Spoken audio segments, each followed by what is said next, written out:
What if I tell you that your most challenging moments in life were actually your great opportunities to learn and grow as a person? What if I said that these hard times, steeped in pain and adversity, in fact, help the greatest potential to transform your life to the better and to bring you closer to your dreams and ambitions? A very warm welcome to everyone. I hope you're all keeping well. It gives me immense pleasure to welcome you all to the sixth chapter of TEDxIIM Rohtak. Our aim through this event is to enlighten you all with all numerous ideas by our speakers from diverse walks of life and to create a community of spreading ideas. With that thought in mind, let me unveil today's theme, Unhindered Expression. The theme involves transforming free flowing thoughts into verbalized expressions. It could best describe the plurality of voices that frame the backbone of our institute and perhaps our country. With this theme, we aim to share ideas of individuality, innovation, and imagination. And now, let me take this opportunity to welcome Professor Dheeraj Sharma, Director IIM Rohtak, to speak a few words. According to many theorists in the domain of human nature, to feel, to think and act are part of natural human disposition. Therefore, freedom of expression becomes very, very important. In the Indian context, the freedom of expression is enshrined in our Constitution. The Constitution provides for right to freedom of expression. However, there are also certain boundaries that the Constitution lays in terms of freedom of expression. It provides the conditions within which the right to freedom of expression can be used and also puts conditions on how it should not break certain barriers which may create situations concerning the security of the nation or create chaos. I believe that in today's time, freedom of expression and unhindered expression has taken a new turn. With the advent of social media, ubiquity of social media platforms, and its increased use, particularly in the Indian context, the unhindered freedom of expression has taken a new direction and a new turn. My dear friends, you would be able to see thousands and thousands of messages which are sent out every day on WhatsApp. I don't know who is the originator of those messages. A joke which is sent out and forwarded to millions of people, somebody must have written it. So either the human beings are spending enormous amount of time generating this new content, or the large corporations are devoting significant effort into creation of this expression, which will then be passed on from individual to individual. Today, we are also faced with a very great difficulty of accountability of expression. When people express themselves, when people try to say certain things about a particular subject or a particular individual, there is also got to be some responsibility. However, in wake of social media and its deep penetration in nearly everywhere, in all parts of the world, it becomes very difficult to actually point out who actually initiated this entire process. So, the debate is unhindered expression. Is it really useful for society? Is it not useful for society? Unhindered expression, does it mean unhindered means unbridled, or does it mean unhindered means unthwarted? In other words, unhindered expression, does it mean that people are free to speak anything at any place at any point in time, or there are certain boundary conditions? When we talk about freedom of speech, time, place, and manner becomes very, very important. At what time a particular sentence, a particular speech, a particular matter is conveyed sometimes can make a great deal of difference. In what manner a certain thing is conveyed can make a great deal of difference. And also, in which particular place a matter is conveyed can make a great deal of difference. Therefore, when we talk and we debate about unhindered expression, we must educate that individuals are also blessed with cognitive faculties to exercise their own volition in understanding the gravity of the statements that they make. Unhindered expression does not necessarily mean that unbridled expression. Unhindered expression means that you should be free to express your views. However, if those views are detrimental to the greater good of society, are detrimental to certain individuals, are likely to result in externalities which would then have significant consequences for everybody around us, then I don't know if such unhindered expression is desired. I believe that all of us must, in wake of this new debate on freedom of expression, also take into account responsibilities as individuals that we carry. And also, we understand that many a times expression is not just the expression through words. It is expressions through your actions. It is expressions through non-verbal communication. So I think many a time silence is golden, and consequently that too is a form of expression. If you take all of this together, I believe the debate on unhindered expression will take a new turn and will have a multifaceted approach. I wish to thank you for inviting me to speak. Thank you very much and good day. A very warm welcome to everyone at TEDxIIM Rohtak, sharing ideas and experiences. With that, let's begin with the event. It gives me immense pleasure to introduce our first guest speaker for the day, Ms. Raga D'silva. With an experience over 25 years in the creative field, Ms. Raga has held senior positions in advertising in India and New Zealand. She is also the co-founder and director of Speaking Minds. She is also considered to be an expert in corporate speakers and B2B content curation.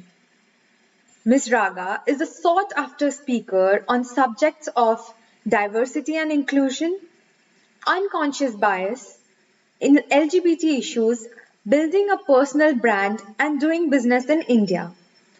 She is also a published author of the novel Untold Lies and was listed amongst top 100 Wonder Women in advertising and marketing in 2021. With that, let's welcome our first guest speaker, Ms. Raga D'silva, on the stage.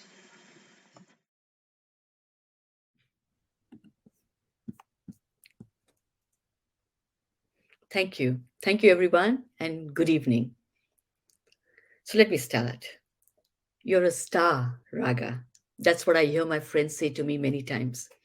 It feels good, of course. After all, when I was growing up, I pictured myself giving autographs in my fantasy world. I even eventually set up a business that helped others become stars in their own way.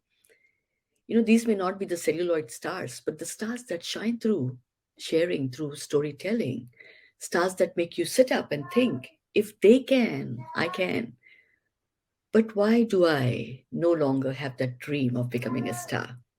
Let me share. I'm Raga D'silva, and I'm going to talk to you about the new wave that has hit us all: cancel culture. I've been cancelled at different times in my life, but I did not even know that until I started reflecting. Let me share some examples. I was 3 years old. I still remember my mother had left me at the kindergarten gates. It was in the middle of the term and it was my first day. I looked around, you're scared, you're little, I was crying. I remember a little gay girl came up to me and said, shame, shame.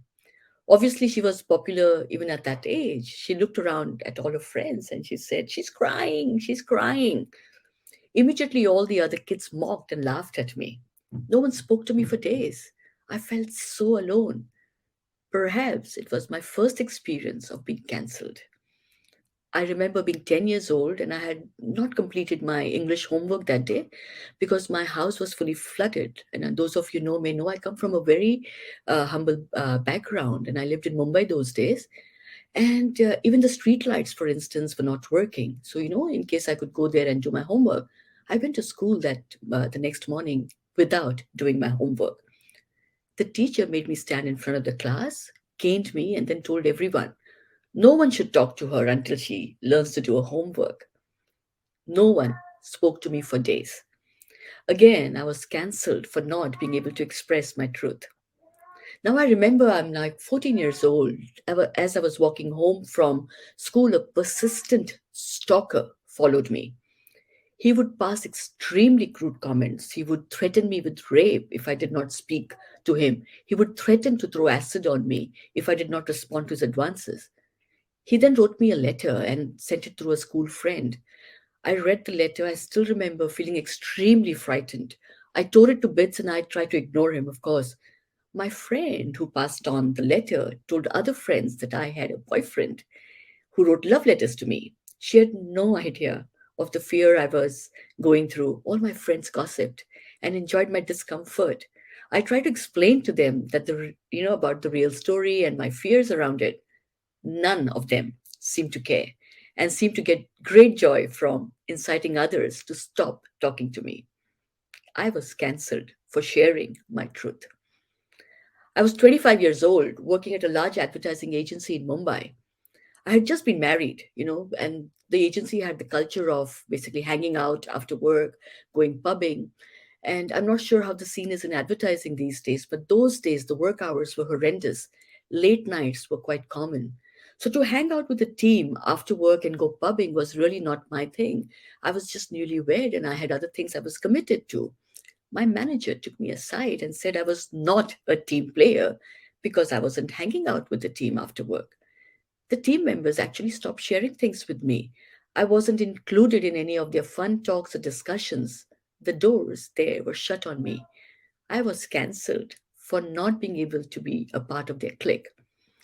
Now I go back a few more years, and I was 31 years old when my mother found a letter I had written to my best friend, which never got posted. In that letter, I had shared my desire to date women. My mother reacted so strongly to that letter and decided that it would be best if I wasn't alive. I don't know if you've read my story where she attempted, to knife me. How could a mother of two separated come out gay, live in this world? What shame and scandal it would cause to the family, she said. And sure enough, it did. The larger Indian community and my family ostracized me, fully. I was cancelled for wanting to live my truth. Now I take you back to 40 years. When I was 40 years old, I was invited, to an event by a diplomat. It was a great evening. I was having a great time. However, during the conversation, someone made an extremely derogatory comment about their time in India. It upset me so much that I turned around and called them out for making that comment. You can guess what happened. I was taken off the invite list forever, whilst that person continued to be in his position. I was again cancelled for speaking the truth. So, why am I sharing all this with you? This is a form of cancel culture that has always existed in our lives. People ostracized others for not conforming to their way of thinking. What I shared earlier are simple examples of our day to day lives and how us regular people get cancelled in our own small world. Let me take you to the cancel culture that has now taken shape in its current form. The definition, let me share, of cancel culture is a modern form of ostracism in which everyone is thrust out of social or professional circles, whether it be online, on social media, or in person. According to the Cambridge Dictionary, cancel culture is defined as a way of behaving in a society or group, especially on social media, in which it is common to completely reject and stop supporting someone basically because they have said or done something that offends you. It is a method by which people can be called out and removed from mainstream culture. They effectively become cancelled. Now, although it may seem like a recent phenomenon, let me tell you, it's an ancient Greek basically practice dating back over 2000 years that saw an individual sent into exile for a decade due to the results of popular vote. The people exerted their democratic power to ensure those they effectively thought threatened the system could be kept in check. So, what is cancel culture? We can call it censorship, we can call it boycott. It is basically, I think, group shaming through social media. It is a good thing, though, to have censorship. I believe in it. Personally, I believe that people should be called out for homophobic, racist, sexist, and such offensive comments. However, that also leaves me with a question on who decides what is offensive and what is not offensive. But now, we're even getting censorship on history. You may have heard this on things that have happened a very, very, very long time ago. And that has helped shaped many of us and on the world around us. I'm 50 years old. I grew up on Enid Blyton books. The famous five to date is still my favorite. Now, the woke brigade basically has called out saying Enid Blyton books were racist and xenophobic. Her books have been taken off the shelves of libraries around the world and taken off syllabus in some universities. And yes, they are right. There are some parts that can be seen as racist, but that was a reflection of our society of those times. Yeah. How else can we understand history and what happened during those times if we don't read it just in the way it was? Like someone commented on Twitter, and I quote that: I don't understand why institutions fail to understand. You can't judge history or historical figures by today's standards. You cannot cancel history. Unquote. This has become daily news now. Someone or the other is constantly being cancelled. You remember J.K. Rowling got cancelled, recently for a comment that she made not very long ago. The mobs piled onto her. And how? She still continues to receive death threats simply for expressing her views. Remember there's a furrow over Margaret Atwood's comments. Yet again, the mob has piled onto her. In recent days, the mob had tried to cancel Dave Chappelle for using jokes about trans people on his highly popular Netflix comedy shows. By the way, he earns $50 million per show. Yes, you heard that right. $50 million per show. Will he be cancelled though? Not really. It seems like the really famous people, they're so powerful and are such stars, are harder to cancel. But the mob does try really hard to cancel them. It is people like us, the one in the middle, the influencers, who have a following, who are loved for what they are, they love for their voices, but they're not yet big enough. We're not yet big enough. So these are the people who are constantly analyzed and the mob piles on to them or us, as I can say. Much like we see on social media. You remember Ria Chakravarti? The mob piled onto her, didn't they? And we called it the witch hunt. It's the same mob mentality that we know of in real life. Just imagine you're on the streets of Mumbai or in India. How often have we seen people gathering and hitting someone that they see being hit without really being, knowing their backstory? That's the mob. That mob now is online and they pile on online. We call them trolls often. Mobs from real life have come alive basically online.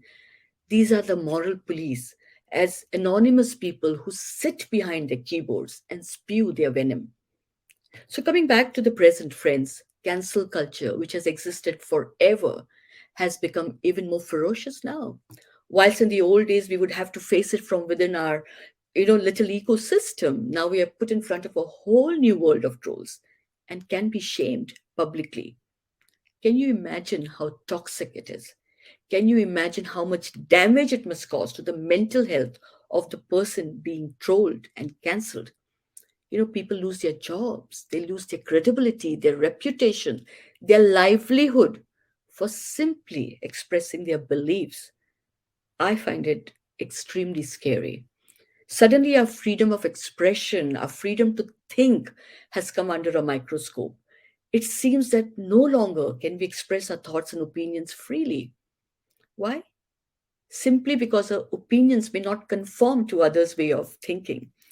The woke brigade has arrived, dressed up in a cloak made of so called liberal moral policing.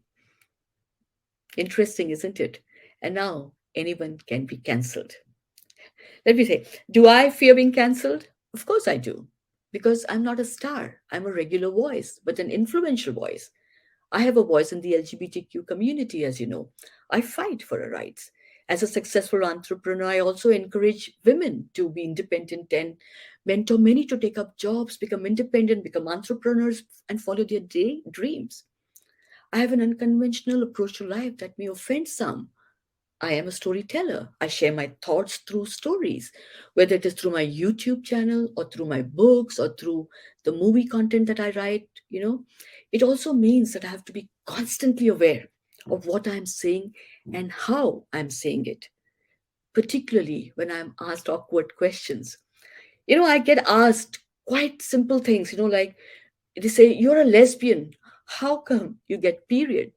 I get told you're a lesbian. Like, are the children biologically yours? Or are they your partners? Or have you adopted them? And it makes me think, all I want to say to them, I'm a woman. I want to shout out and say, I'm a woman. I'm a biological woman. But I stop myself saying this. What if it offends someone? What if this cancels me? A reputation I have built over decades gets tarnished. I get asked by very senior people in the corporate space, on whether I need for example, a special toilet as a lesbian. They get so confused between sexuality and gender. I am a lesbian, yes, but I'm still a woman. Why would I need a special toilet? This reminds me of that night when I come back to that story when my mother was in full rage over that letter that I talked about. She repeatedly said, "So now, should I call you an uncle?" I couldn't understand it for years. But when such questions get asked to me that I shared earlier, now I understand what she meant. In her limited access to lived experiences, she thought when I was coming out gay, I would be a hijra. There's so much awareness that is needed, so much correction that is needed. But are we ready for honest conversations and opinions? There are mobs waiting to pounce upon anyone who they think are offending them personally, and then the hate game starts. The trolling starts. The threats start. Do I have an appetite for it? What do you think? I'm known for my one liners and saying things the way they are. But this new woke world, gosh, has left me very fearful. Not just for me, but for my family. Because if I did express freely, then perhaps you would cancel me if I said something that I believed in, but you did not. My life and that of my family could be under threat. Maybe my being gay offends you, and how I communicate that offends you even more. Perhaps my coming out at 50 offends you. Perhaps my being divorced offends you. Perhaps me being in a same sex relationship for 15 years offends you. Perhaps that I proposed to my partner and want to marry her offends you. And then when I express such opinions, thoughts, and beliefs, I may get cancelled, right? I do worry about the next generation. I worry about you.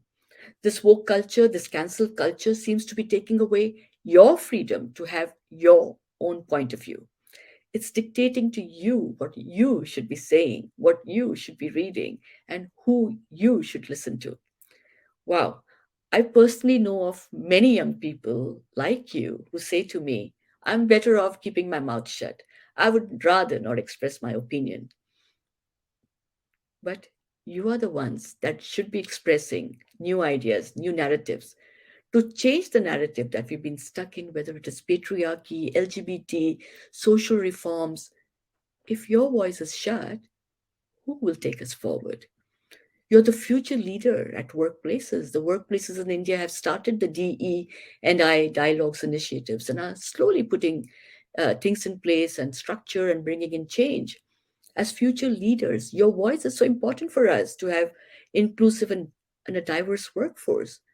Change happens when we collectively raise issues, have dialogues and diverse opinions, and freedom to express such opinions. Each time, I've been asked to speak at business schools and universities, particularly in India, I return with tears of joy. Apart from the love and respect I receive for my story and my journey, I also hear the youth talk about change. I also hear the youth talk about being that change. And I see it in the way, the way you all speak and how you communicate. Please don't let your voice dim. And please don't be a part of the mob that dims other people's voices. Critical thinking and robust discussions is how the world will move forward. I personally woke up from that fantasy of wanting to become a star. I no longer want to become a star. I'm happy to be just me. I need your support, your strength, and your trust in me to continue to be that voice on behalf of many of us. And let us change this narrative together. I know you will not cancel me. Thank you.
Thank you, Raga ma'am, for such a motivating talk and intriguing discussion. Next, we would like to welcome Mr. Manish Bhartia. Mr. Manish Bhartia is the MD and promoter of CDE Asia and Dr. Sand Limited. An entrepreneur and inventor, he has dedicated his life to building sustainable enterprises with a keen focus on ESG. His ventures today are helping India preserve life of vanishing natural resources and repurposing waste to construction material, providing the industry with breakthrough solutions for meeting massive sand demand. With that, we'd like to welcome him on the dais to share his story at TEDxIIM Rohtak. Hello and a very good morning to everyone. Friends, we talk about rising air pollution, water pollution, land pollution, rising ocean levels, climate changes all the time, don't we? Sadly, after today, you will need to add one more problem to that list. Have we ever heard of something called construction and demolition waste? It is also known as C&D waste. You probably know it, but you just call it by some other name. For example, it's called rubbish, sukha kuda, malwa, etc. in different parts of our country. Let me show it to you what I am talking about. So this thing here is the C&D waste that you see lying around everywhere in the city. So where does the C&D waste come from? C&D waste is generated when we make new buildings, new constructions, or even more when we are demolishing old structures to make new ones. It is generated even more when we make tunnels for roads and highways and metro rails, etc. These stockpiles of malwa then gets dumped as mountains of waste in our city. It can cause severe air, water and land pollution. I will show you how as we go along. This is no longer happening to somebody else. This problem is happening to you and me. Remember, C&D waste is an inert material. It is not chemically or biologically reactive. It will not decompose just sitting on its own. We will have to do something about it. If we don't take action today, we will literally end up living on our own trash. Hello, I am Manish Bhartia. I am a third generation entrepreneur who is passionate about investing into eco-friendly technologies. I have some patents in my name, patents that can really help solve some of the toughest challenges our planet is facing and resolve the shortage of natural building material. The purpose of my coming here today is to show you and prove to you why C&D waste is actually an untapped wealth. When I saw the theme of the year, Unhindered Expression, I began to think of possibilities, how we can turn these hindrances into opportunities, how can we make trash into cash. Let us first understand why there is a shortage of natural building material. As the Indian population is moving from the villages to the cities, the demand for concrete and construction is growing to an exponential rate. And as we try to become a 5 trillion economy, I am sure the requirement of these materials will be beyond control. This is a good problem. However, we must remember that we need enough building material to support these activities. There will be a huge demand for cement, sand, aggregate, bricks, which are anyway in shortage today. You will be surprised to know that even at today's rate, India consumes 1 billion tons of sand every single year and 2 billion tons of aggregate every single year, and this is just to meet the current demand. In monetary terms, you can say that this is a $28 billion industry. This high consumption has led to a huge gap in demand and supply. And like everything else, this has given rise to monstrous activities like sand mafia. Illegal sand mining, I was very surprised to know that illegal sand mining today is among the top 3 deadliest crime in the world. it is put in the same category as drug trafficking and human trafficking. So while at one end we are struggling with the shortage of building raw materials, imagine what is happening to all the C&D waste that is being generated through construction. I will tell you where it goes. A. These stockpiles of malwa cannot be burnt. It will just lie there. As I explained to you before, this will lie there for ages, and these dumpings are happening legally and illegally both. Some of the legal dumpings are on the municipal landfill sites, but these lands then become useless forever. They are totally infertile. B. These stockpiles generate airborne particles, which we call dust, into our cities, and that's why you get all these dusty roads. And C. It is actually very expensive to transport this waste outside the city limits. So what people do is take a shortcut and find the nearest water body, a drain or a lake, and dump it there. So while you have destroyed the water body forever, people won't see it from outside. So how much of this C&D waste do we actually produce? So by conservative estimates, India produces about 500 million tons of C&D waste every single year. But unfortunately, only 1% of this waste is recycled. And ironically, if you see the consumption of raw material, and if we take all the C&D waste that is being produced and you recycle it, almost 20% of the India's requirement for building material, for sand, aggregates, bricks, etc., can come from C&D waste. You don't need to mine the virgin material. And this is happening around the world. The whole world is waking up to the potential of C&D waste. For example, United Kingdom alone produces 66 million tons of C&D waste every year, and they have recovered 91% of it.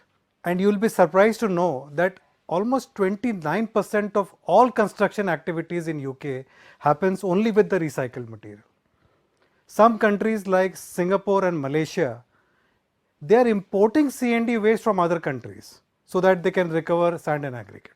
So we too in India should now start recycling 100% of our C&D waste. Why do you want to recycle 1%? What is the difference it is making? We are producing 500 million tons, as you remember, I said that before. And the surprising part is that the Building Code of India, IS 383, already allows the builders to use 100% of the recycled material to make lean concrete. So why can't we make all the lean concrete using recycled material? The problem is that we cannot track the waste. If we can track the waste, collect it, and then recycle it, we will be able to use it. And this is technically possible with all the good work that the concrete engineers are doing on the recycled material, on use of recycled material, and the available modern recycling technologies. You can actually use all the building waste to make new construction and truly achieve a circular economy. Whatever goes in, goes out and back in. That's the sense that we want to achieve. So we did a life cycle study which showed that if even a smaller city, a tier 2 city starts recycling, a single C&D facility can save as much as 500 tons of carbon dioxide emissions every single year. I mean, if you compare it in terms of coal, that's equivalent to 250 tons of coal being burnt all the time for 1 year. It can save, one single facility in a smaller city can save 9,000 gigajoules of energy, enough to power maybe 3,000 homes for the entire year. And this is not only about social impact, pollution, environmental impact.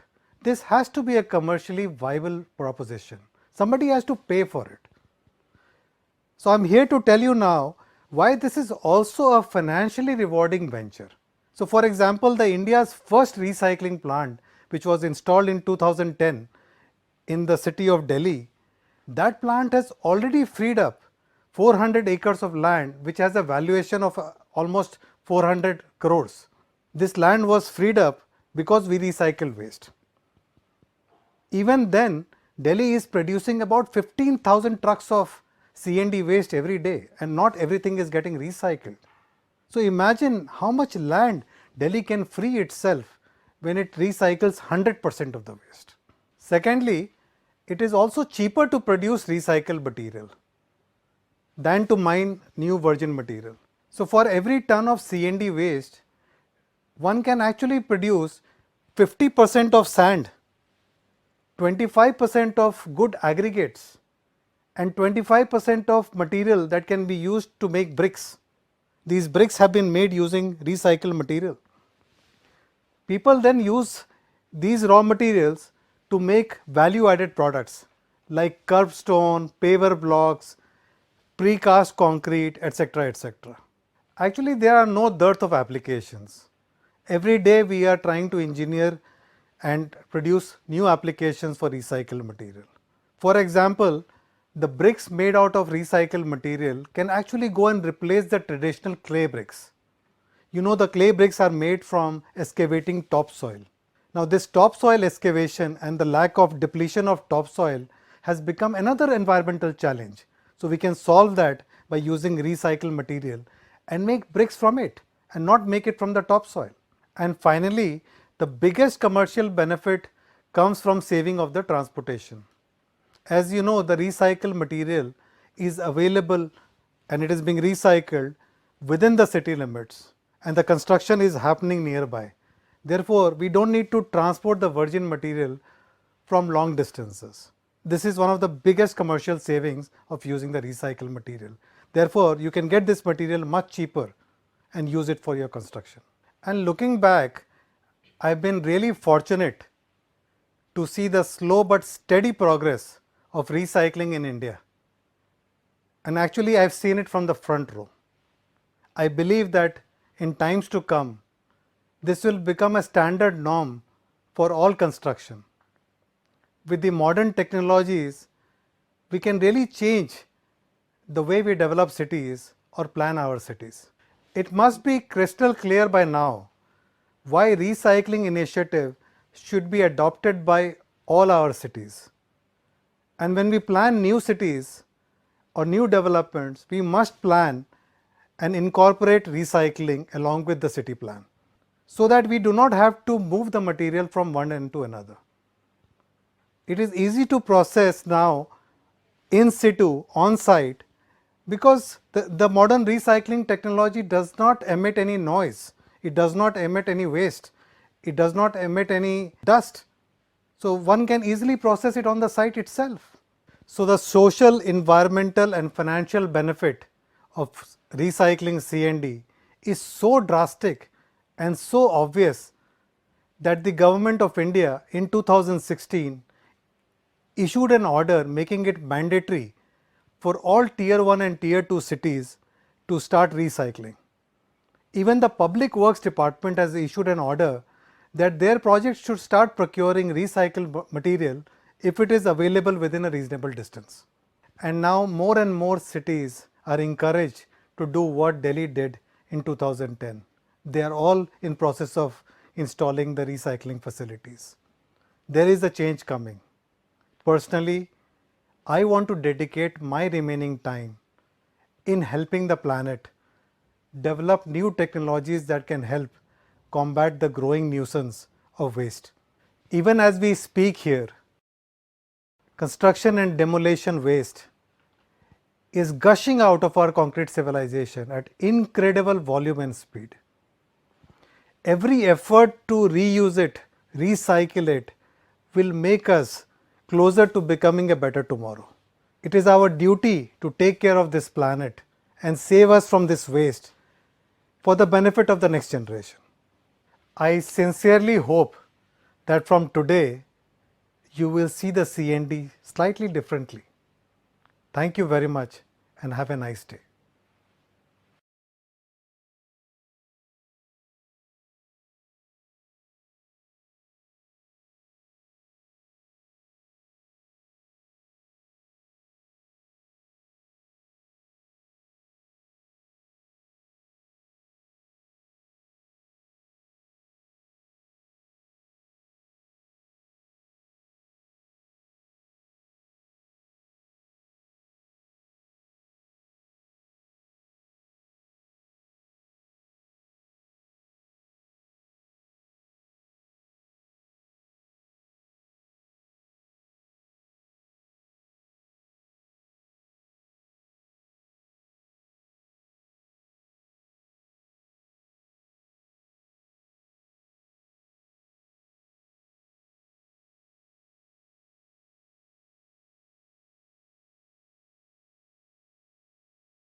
Thank you so much, sir, for such an inspiring talk and filling our mind with various perspectives of life. Moving on, let's welcome our next guest speaker, Mr. Alok Kohli. Mr. Alok Kohli is the Senior Director Franchise for PepsiCo, managing India, Sri Lanka, and Nepal. Prior to PepsiCo, Sir has worked with various organizations such as DSM, Coca-Cola India Private Limited, and Marico Limited.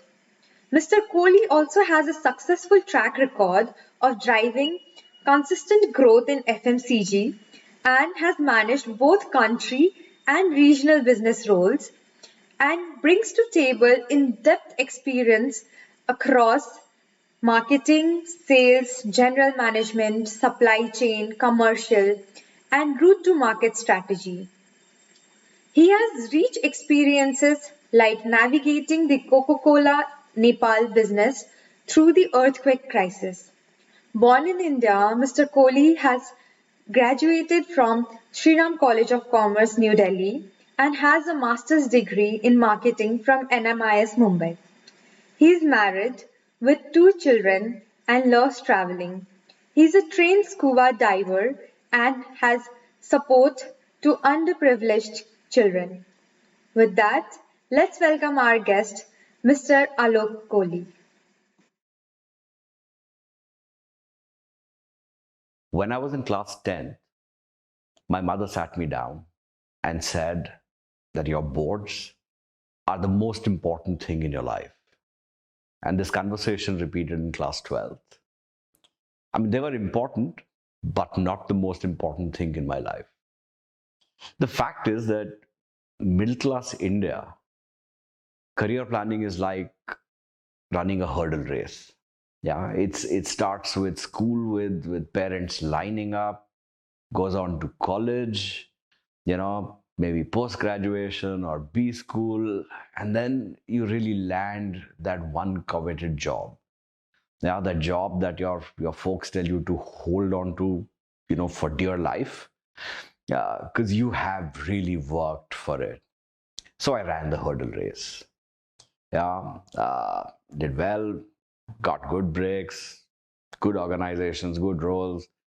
Yeah, and 17 years later, after running that hurdle race, I was tired. I was fat, angry, very wired. A strange incident happened. I came back home from from a work trip. It was a few days and pretty normal, right? And I came home and my 4-year-old ran to me and she gave me this. It said, "Welcome home, Papa." Now, a really cute, tiny thing, and for me, a work trip that was no big deal, but for her, I was a weekend father. So I sat back and I thought, and I said that, listen, this isn't right. I do not have the balance right, and I must do something about it. So I thought of taking a sabbatical. It seemed like a really good idea. Yeah, I'll take time off, I'll get up and I'll do what I want, and it'll be so much fun. But then a mind conditioned by society kicked in. Yeah, my rational mind.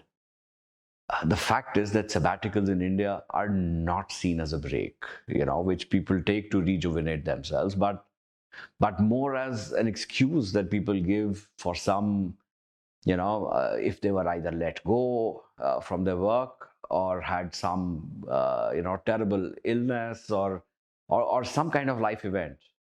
And there's almost always a judgment when one speaks about the sabbatical, and my own doubts were real. And I said, has anybody taken it? What did they do, and did it help? What about money? I have responsibilities. Will it be beneficial? And finally, like, what would everybody think? I mean, why go far? My own wife, right? She'd been telling me all this time, saying, go slow, take it easy, you need to spend more time at home. And when I said I want to take a sabbatical to spend time at home, and she was like, how can you leave your job? But my doubts were real. and they were all sort of coming together. And I said, okay, pause. Let me break it down. I think the core first big issue to be addressed was really employability, that I needed to be able to come back. So I took a hard look at my CV, my experience, and I said, okay, you have a good 17 years behind you, most of it in 2 organizations. And there are people who speak well about your work. So with the right references, at least employability or capability would really not be a question. Second, how do I manage this entire thought that he must have been let go? And I said, okay, for that, I need to socialize it. Yeah. So I spoke with colleagues, friends, mentors, most importantly, recruitment consultants, that this is what I was intending to do. Yeah. And there were judgments and comments, and people called me brave and called me foolish. But yeah, I mean, largely the ecosystem knew what I wanted to do and why I wanted to do it.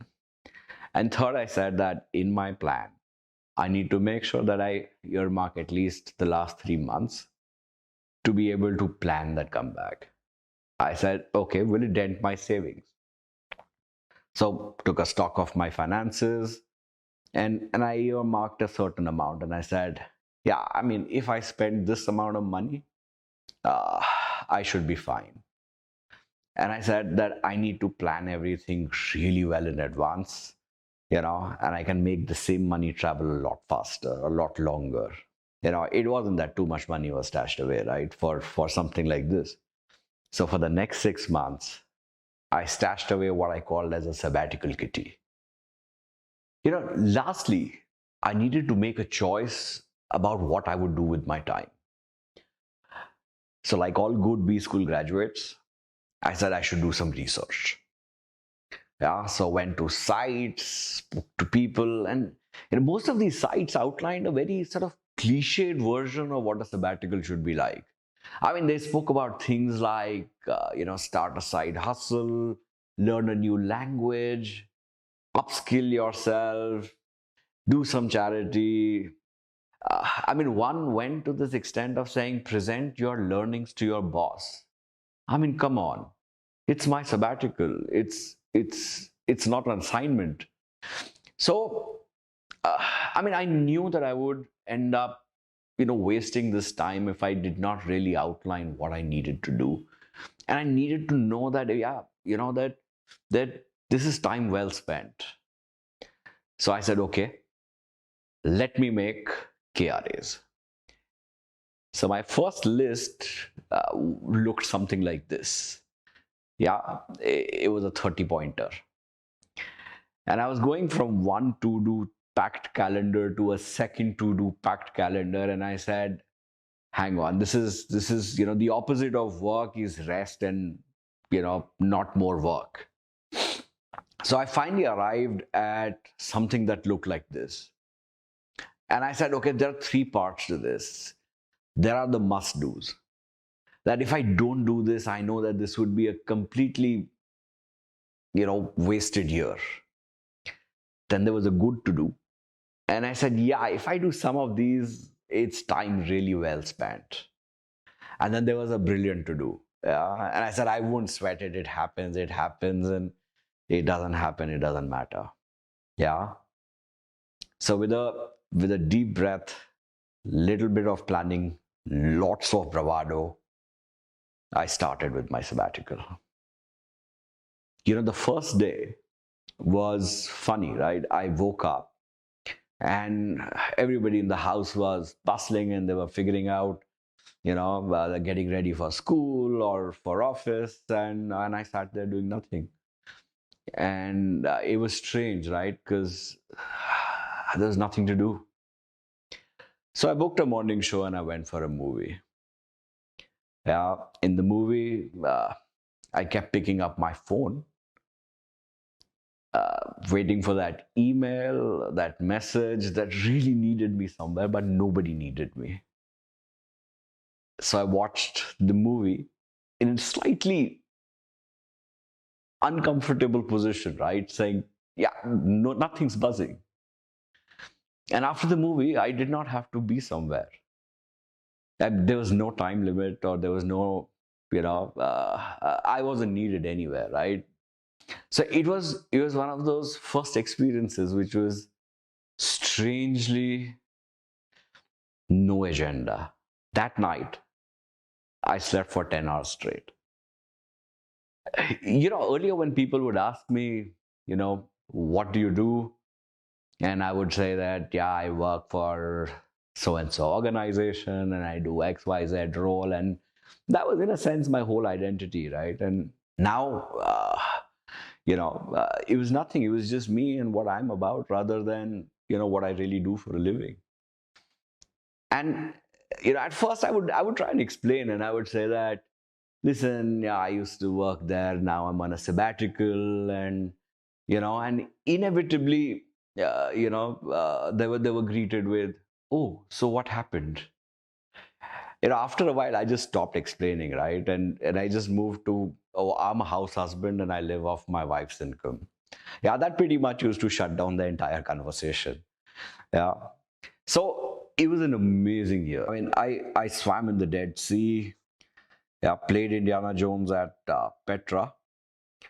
Actually, that's me basically playing the mule and not Indiana Jones. I lived for a month in Bali. Knocked off some items on the bucket list, and I learned to dive. Yeah, became a diver. That's me in the sea. And I pampered my kids left, right, and center. On the right is a snap of my son getting a burger for breakfast.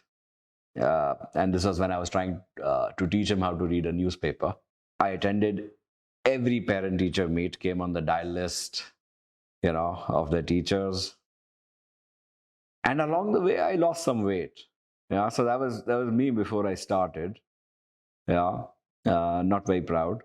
I mean, all in all, I undid 10 years of aging. So 3 months before my sabbatical was going to end, I started to reconnect with people. And yes, I did face bias. I mean, an anecdote, and I was, I was speaking to this lady, and I really want to take her name, but I won't.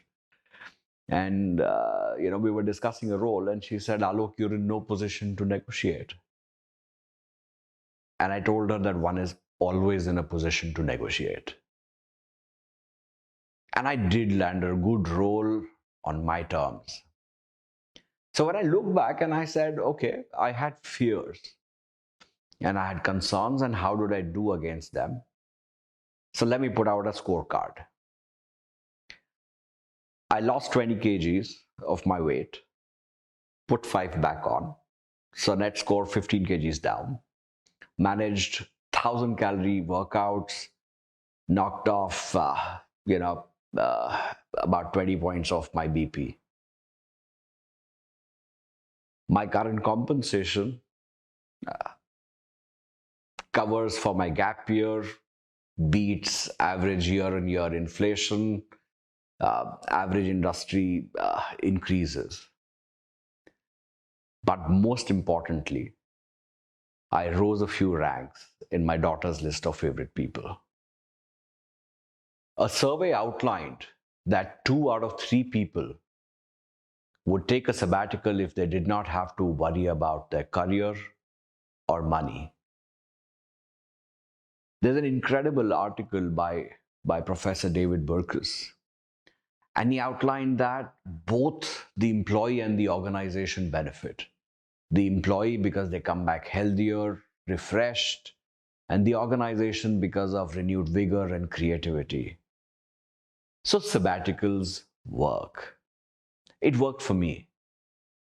If you want to do it, go ahead and take one. You'll be fine. We as a society overestimate the idea of continuity, the importance of that hurdle race. Take a sabbatical, the world will wait. Thank you.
We'd like to thank Mr. Alok Kohli for his enlightening words. I'm sure everyone present here has learned a lot from you, sir. Next, we would like to call an author, a journalist, a political activist, and the founder of Canadian Thinkers Forum and Tag TV. His name is Tahir Gora, and you might have seen some of his shows, which have got more than 200 million views in Southeast Asia. His novel Rangamahal and two upcoming novels talk about the dilemma of multiculturalism in the West.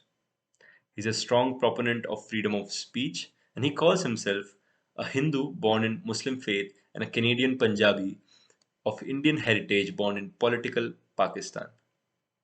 Please join me in welcoming Mr. Tahir Aslam Gora.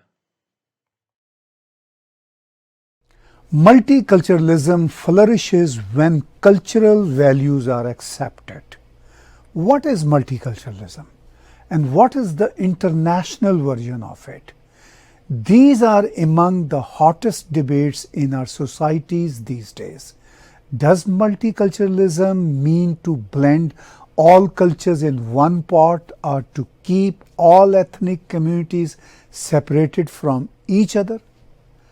For instance, in my own country, Canada, the Department of Canadian Heritage defines multiculturalism as such. Quote, multiculturalism ensures that all citizens can keep their identities, can take pride in their ancestry and have a sense of belonging, unquote. But belonging to what?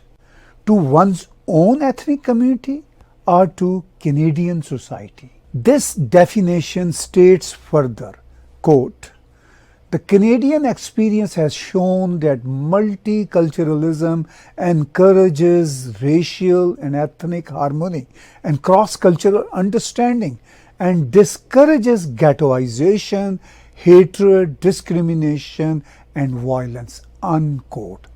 How does it discourage ghettoization? It is hard to explain this part while saying the multiculturalism also encourages the sense of belonging to one's own ethnicity. So these are delicate issues. The largest multicultural mosaic on the planet is India. Let's have a look at this great model. In today's world, many countries claim to be good multicultural societies, but India is a multicultural society for thousands of years. India is welcoming every religion and every culture for thousands of years. Unfortunately, some brutal invaders took the advantage of India's welcoming nature and inflicted their brutalities during the past centuries.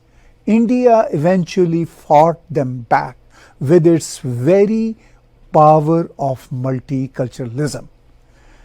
According to the 1961 census of India, there are over 1600 indigenous languages in the country. The culture of India has been shaped by its long history, unique geography, and diverse demography.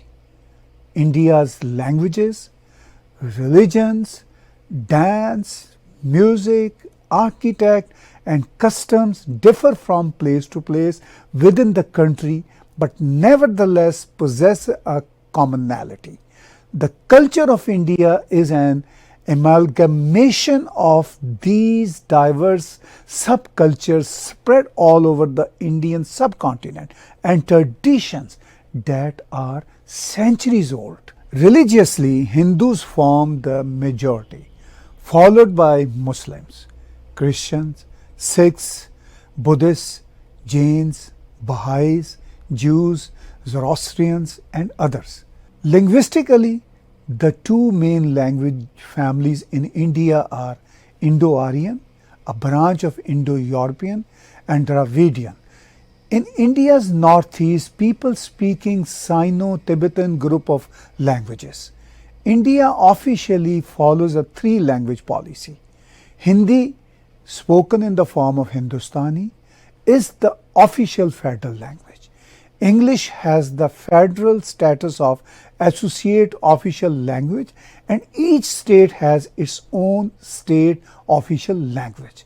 Further, India does not have any national language. The Republic of India's state boundaries are largely drawn based on linguistic groups. This decision led to the preservation and continuation of local ethno-linguistic subcultures. Thus, most states differ from one another in language, culture, cuisine, clothing, literary style, architecture, music, and festivities. The Indian Constitution requires the various state-run institutions to provide quotas for minorities, which give these cultural minorities equal opportunities as well as a forum through which they can actively participate in the institutions. Hence, India is the best example of multicultural society where people speak over 120 major languages and over 1600 other languages. Unity in diversity is the beauty of India, and the Indian Constitution assigns equal rights, privileges and duties to all people irrespective of gender, caste, class, community, language and religion. The Indian society has been multicultural, multi-religious, multiracial, multi-ethnic and multilinguistic from time immemorial. At the same time, India has been confronted with forces of divisiveness. The biggest challenge before major cultural countries like India is to preserve the pluralistic tradition and to bring the various communities into the mainstream society by promoting the spirit of multiculturalism. Unlike multicultural nations such as Canada, Australia, USA, UK and European Union, where people of different cultures look very much alike in their physical size and facial features, dress, language, food habits, religious practices, way of life, people of India show clear distinctions in their physique, dress, language, food habits, religious practices and rituals. Threat to multiculturalism comes when a group starts thinking in a narrow way, considering themselves as superior to others and show discrimination and animosity to other groups. Considering the multiculturalism, the Indian Constitution has included innumerable acts by which the marginalized sections of the country are given sufficient protection and special privileges. The term multiculturalism has a range of meanings within the context of society, political philosophy, and colloquial use. In sociology and in everyday usage, it is a synonym for ethnic pluralism, with the two terms often used interchangeably, and for cultural pluralism in which various ethnic groups collaborate and enter into a dialogue with one another without having to sacrifice their particular identities. It can describe a mixed ethnic community area where multiple cultural traditions exist. In reference to sociology, multiculturalism is the end state of either a natural or artificial process and occurs on either a large national scale or on a smaller scale within a nation's communities. On a smaller scale, this can occur artificially when a jurisdiction is established or expanded by amalgamating areas with two or more different cultures. Examples are French Canada and English Canada. In reference to political science, multiculturalism can be defined as a state's capacity to effectively and efficiently deal with cultural plurality within its sovereign borders. Multiculturalism as a political philosophy involves ideologies and policies which vary widely. It has been described as a salad ball in terms of cultural mosaic, in contrast to a melting pot. Multiculturalism is seen by its supporters as a fairer system that allows people to truly express who they are within a society that is more tolerant and that adapts better to social issues. They argue that culture is not one definable thing based on one race or religion, but rather the result of multiple factors that change as the world changes. In context of those philosophies, I shall go back to my own Canadian model of multiculturalism. I remember seeing hundreds of thousands of people were celebrating Caribana in Toronto. One could go see faces from all of Canada's diverse communities having fun while celebrating Caribbean culture and music. Along with those of Caribbean origin, thousands and thousands of other Canadians and visitors enjoyed spicy food and a hot parade. Every participant was getting familiarized with the Caribbean culture. That was so cool. That was the spirit our multicultural policymakers loved to see. But the question arises, is multiculturalism just a unilateral phenomenon? The outlines of our multicultural policy clearly suggest our newcomers sticking to their own culture. It barely suggests they get to know about Canada. Our politicians and policymakers encourage the immigrants to propagate only their own music, films, literature, back home news and politics. We never encourage ethnic media outlets to write or report something about Canadian literature, art, music and culture in general. How is an outsider to know Canada without reading stories of Alistair MacLeod, Margaret Atwood, Alice Munro, Barbara Gordy and Michael Winter? How can a new immigrant know Canadian music without listening to the tragically hip Nickelback, Shania Twain or Nelly Furtado? What does multiculturalism mean here? Does it mean to know and retain one's own culture only? Does that mean that white Canadians are compelled to learn about immigrants, food, music and festivals? Multiculturalism in its true form is a blend of different cultures. But we have shaped this reality the other way around. Our policymakers and political leaders clearly suggest that immigrants create and maintain their own communities, what I see as ghettos. As a nation, we are proud of being the first country on earth to implement a formal multicultural policy. But the fact is that multiculturalism cannot flourish just through official policies. Its future depends upon the common sharing attitude of all. Yes, it is more related to the attitude than to the responsibility. Indeed, we cannot have a precise proportional recipe for it. It varies from situation to situation. As an immigrant or outsider, if you don't own your new chosen home, you never relate yourself to the new realities. True, it is not simple. It is a constant struggle. Most of us as immigrants were ready to integrate ourselves in Canada when we were leaving our back homes. But we forgot that goal when we landed here and saw governments were dying to help us retain our own culture as our way of life.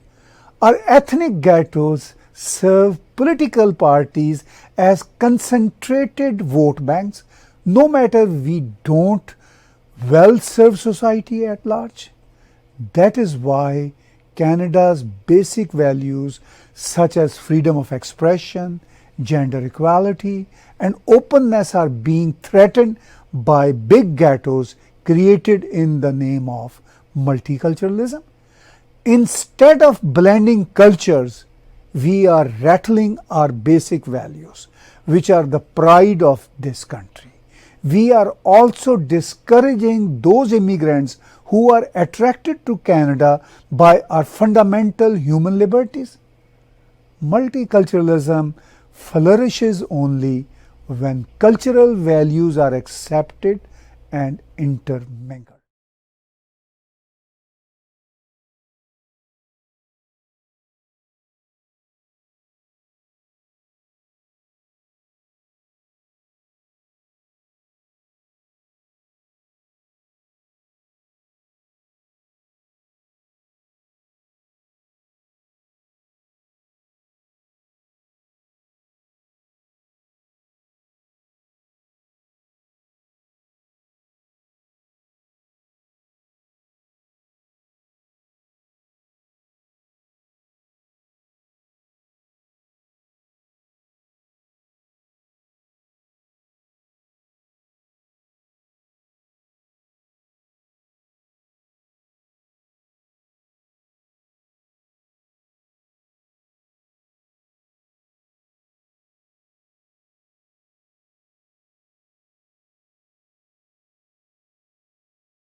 Thank you so much, Tahir sir, for sharing such a valuable experiences with us.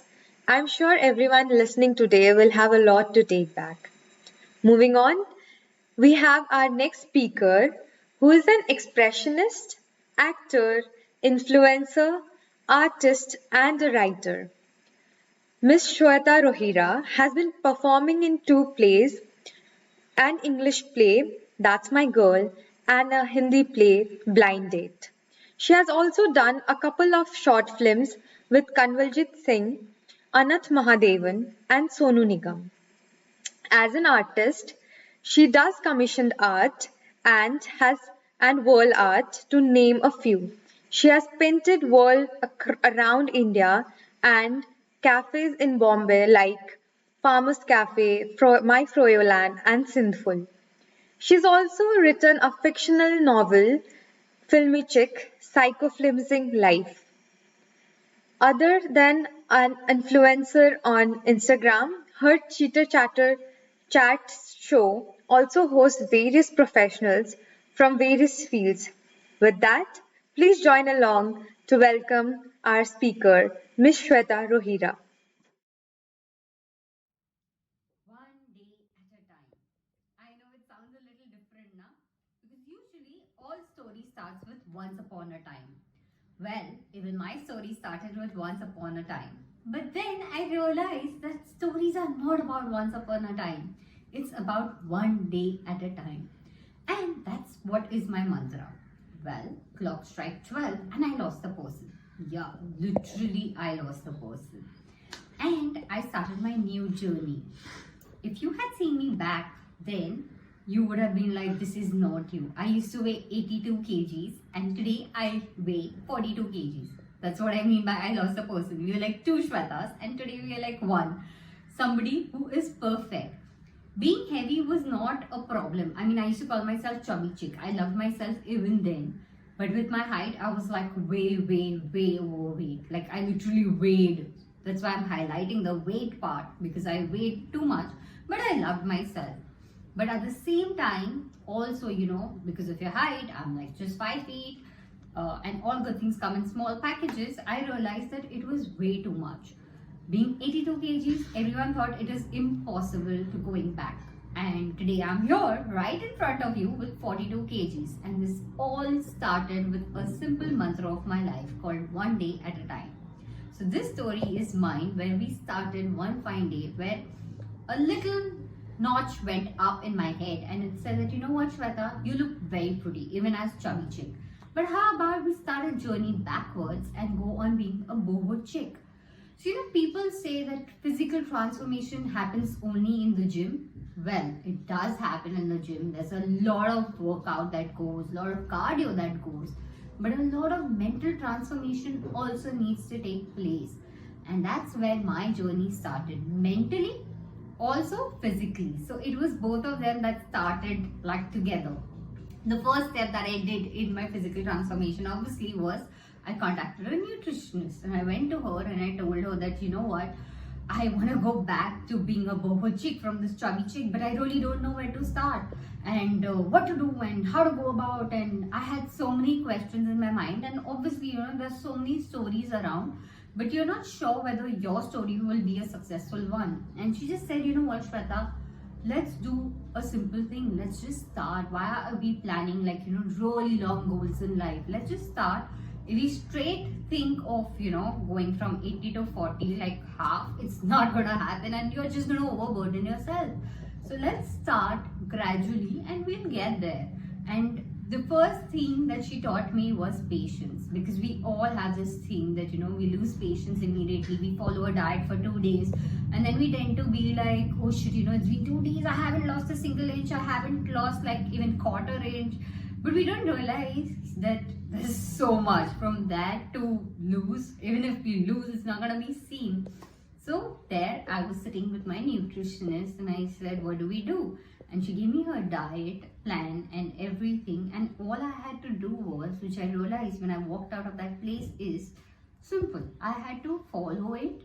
And I decided that day that I'm not going to overburden myself. This is my goal, but I'm not going to be like, okay, you know what? I have to reach this goal, 6 months I have to do this, 3 months I have to do that. I started it simply with like, what is my next meal supposed to be? What is the meal after that that's supposed to be? And I decided, let me take one meal at a time, enjoy that meal, love that meal, and then decide, okay, today's one day at a time is to follow that particular diet. And then it comes to the next day. And that's how the journey of one day at a time happened with my nutritionist. And obviously it was very tough because you're used to, like, I am somebody who loves a lot of knickknacks. I love eating practically junk food. I am a junkie. And now suddenly I have to eat healthy food. But then it's all in the mind. And I had to tell my mind, this healthy food is going to give me way for a lot more junk food later and is going to create a balance. So it was tough, but I would just tell myself, okay, you know what? We just have to eat this for this particular meal right now. We don't have to think about it later. We don't have to eat this for days and months. And I did not realize, and somewhere unknowingly, it became a lifestyle. I started eating smaller portions. I was literally like a sparrow. So I trained my mind saying that, you know what if I was a sparrow in a lifetime? How would I eat? And I realized that everything physically that we do, we get the courage from our mind, from our mental strength is where the whole courage and the strength comes in. And from there, you can do anything. Like, if you can talk to your mind and convince your mind, you can achieve the highest goals. You will have your patience, you will have courage, and you will have everything.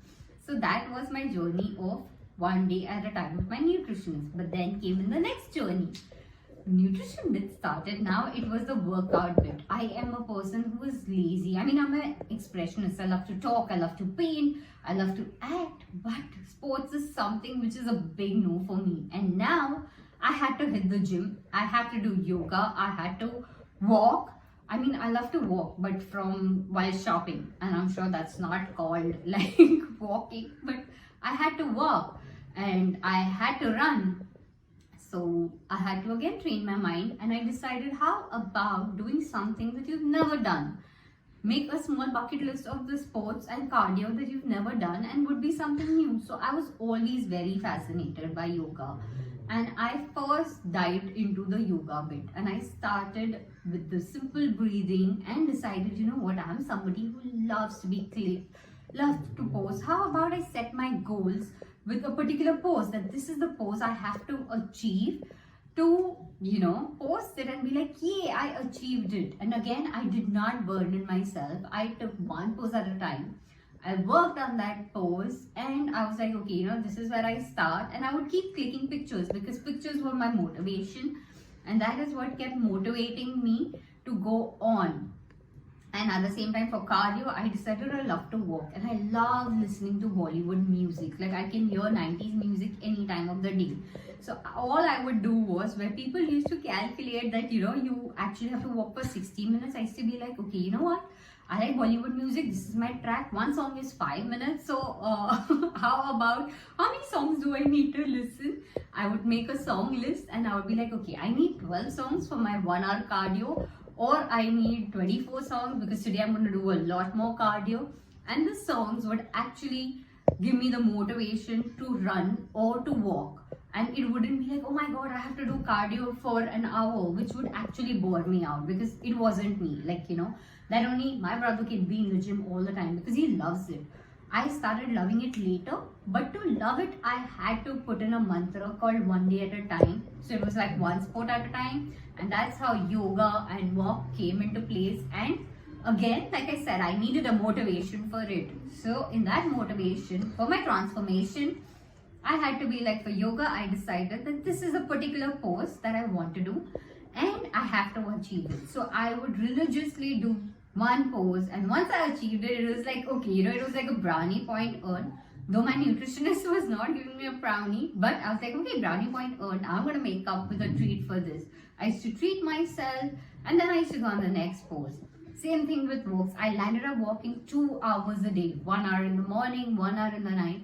And I didn't even realize, because it was all about, the excitement was again from within. It was like, okay, what's my next track list? What should my Bollywood list include, or which is going to give me the high? Sometimes I have walked fast on a slow song because I was just excited about that list, and I did not realize that 1 hour was done. So it's again about what do you want to do, what excites you. You can find your excitement. You know, your goal is a transformation physically, but again, where does it come from? How do you motivate yourself? And for me, any motivation in life is about taking it one day at a time. Because the moment you take one day at a time, you do not burden yourself. You do not overpower yourself with too many no's and questions like how is it going to happen, what's going to happen. All you have to do is enjoy that particular moment in life. And I had actually not even checked my weighing list. It was like, I would not check the weighing scale. When I would go to my nutritionist, she would check, she would decide what she wanted to do. I would get onto the weighing list and I would go like this, because I was like, no, you know what? If I see it, maybe I will get demotivated. I am enjoying what I'm doing. And when you're enjoying something, you really do not think about, how long is it going to take, what's going to happen, because you started enjoying the process. And that is what I was doing. I'm like, you know what? I am blessed to live today. I had the gratitude that I have something that I'm looking forward to. I have got today's day and this is what I'm going to do. And in the meantime, I did not realize I had actually started shedding weight. I had started enjoying my process. I used to look forward to meeting her with a new diet, because she used to keep changing the diet and whatever. And a point came in my life where I lost around 15 kgs. And for me, because from 82, when you lose 15 kgs, I cut my hair short. I had these really long Rapunzel hair. And I went short, because I was like, okay, you know what, I've lost a lot of weight. And I think, according to me, in my head, I had reached size 0. Trust me. And I was like, everyone around you tends to be like, oh my God, Shweta, you've lost so much weight. How's it happening? Oh my God, you're looking so pretty. Some people were like, why didn't you do it before if you could? The point was, you can do it only when you want to, no matter what everyone says. The day you decide you want to do it, there is nobody who can stop you, not even your own excuses, because it's you who has decided. You're going to find a way out. And here I was. I thought I had reached size 0. I did not think there was still a long way to go. And like I said, I was not checking weighing scales. So the dresses were getting loose. And I had to tighten them. I could wear a lot more things now. So in my head, I was like size 0. And at that time, universe blessed me with a short film called Pariniti.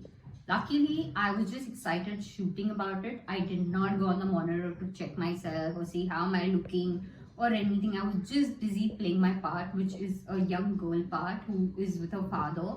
A story about father-daughter. And for me, it was like, see, I have shed some inches, I'm looking more prettier, though I look very pretty even as a chubby chick, and it's going perfect. So I was fine. And obviously I told my nutritionist also I'm fine, and she started a maintenance program, and I was also like now doing my workout and cardio and yoga. Everything was the same, because it had become a routine, it's become a lifestyle. And we shot for this Pariniti, which is my first short film. And I clicked pictures, I did everything, I shot, I was loved, and at least that's what I thought. And then came the day of the screening. This was the first time even I was seeing myself. And those 2 days while I was shooting, those 2 days, not shooting happened after that. When I was shooting for Pariniti, I really enjoyed, and I realized that I love doing this. So I am going to do this. I'm going to get into acting.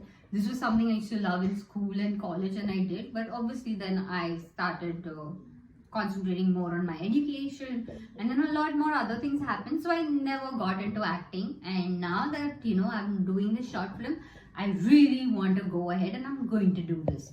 So then I started working on, be it my craft and all of that. And I decided I'm going to get some pictures clicked and I'm going to approach people. And then within 2 months, my short film was ready and we had a screening where I invited all my friends and family. And this was the first time I'm going to watch it too. And then I watched myself. I looked at the screen and I'm like, Shweta, you do look pretty. But if this is what you want to do, then you definitely have to shed a lot more inches and a lot more. So if you look back at my pictures, when I was 23, I used to weigh 82 kgs and I used to look at the age of 32. Today I'm 32, I weigh 42 kgs and I think I can pass off as 22. And so when I looked at myself, I said, you know what, Shweta, if this is what you want to do, you definitely have to go a long way. At least, like I was 60 then, kgs wise, I said at least 50 to 45, because anyways when you're on the screen you tend to look a little bulky than what you're in real life. And my nutritionist was also there, and all my trainers and all my family friends who've always supported in my journey were there. And she took me out on the screen and she's like, you want to do this? I'm like, yeah. She's like, you know what to do? I'm like, yeah, I'm coming to you tomorrow and we need to start working more rigorously on it. And that was again a motivation that actually kicked in and gave me the kick that, you know, I can do it. And then I started going on a more rigorous diet, healthy way, because you know what, it may take a little longer, but the best thing is to make it a lifestyle so that you can continue it, because you may shed it. Like they say, what you lose you might gain again, but if you shed it and you automatically work on it, it will become a lifestyle and it's much easier to maintain. Also, during this journey, I realized that there is a lot of emotional baggage that we all carry. Majority of us have this emotional baggage that we carry, and because of which we look out for comfort in food. And that is what exactly even I was doing. And then I started healing emotionally also with the words, telling myself that I am perfect, whole and complete and healthy at the same time. And that's how, with one day at a time, I started living one moment at a time. And I enjoyed my physical and mental transformation. So this story is not about once upon a time, but it is about one day at a time. Thank you. Thank you to our speakers for such an insightful and enriching discussion. We have now come to the end of the show. Let us all take a moment to appreciate our esteemed speakers who gave the phrase Unhindered Expressions a whole new meaning today.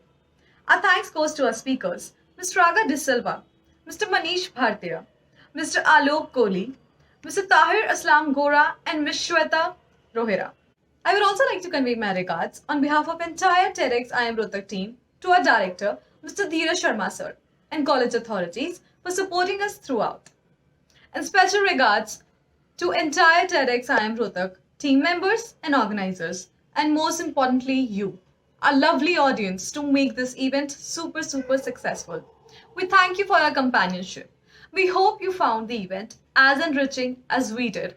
Thank you all for joining our virtual TEDx premiere today.